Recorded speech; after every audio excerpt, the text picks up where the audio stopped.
Lord, nangangako po ako na hindi ko po gagawin yung pangatlong utos mo, Lord God, na hindi maninisi sa mga taong gagawin ko po ang tama, magiging example po ako sa mga tao, sasabihin ko po na hindi to dapat gawin, sabihin ko po yung mga commandment mo na binigay mo na 10 utos mo sa amin.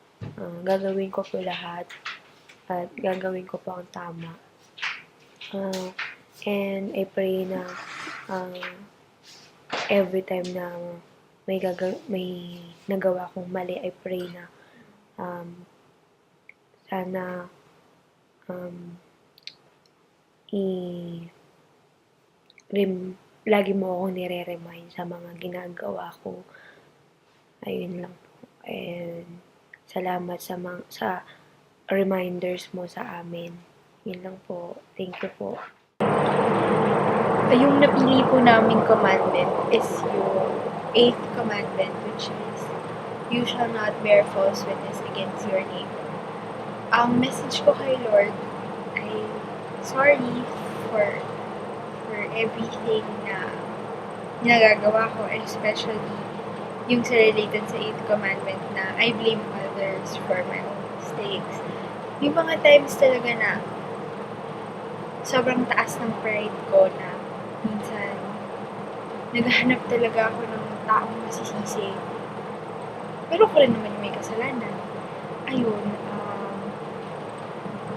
nagpapasalamat po pala ako sa inyo kasi kahit sobrang makasalanan ng mga tao is ay pinapagbigyan niyo pa rin sila, hindi niyo pa rin sila pinapabayaan, ginaguide niyo rin sila.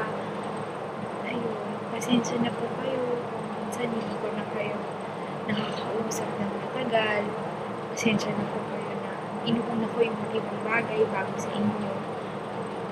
Alam ko naman po na naiintindihan ko. Yun po, love na love ko pa rin kayo, God.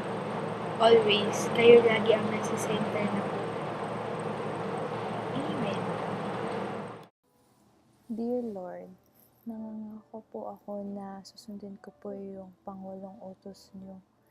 Hindi po ako magsisinungaling sa kapwa ko at hindi rin po ako maiinggit at mangunguwa na hindi sa akin.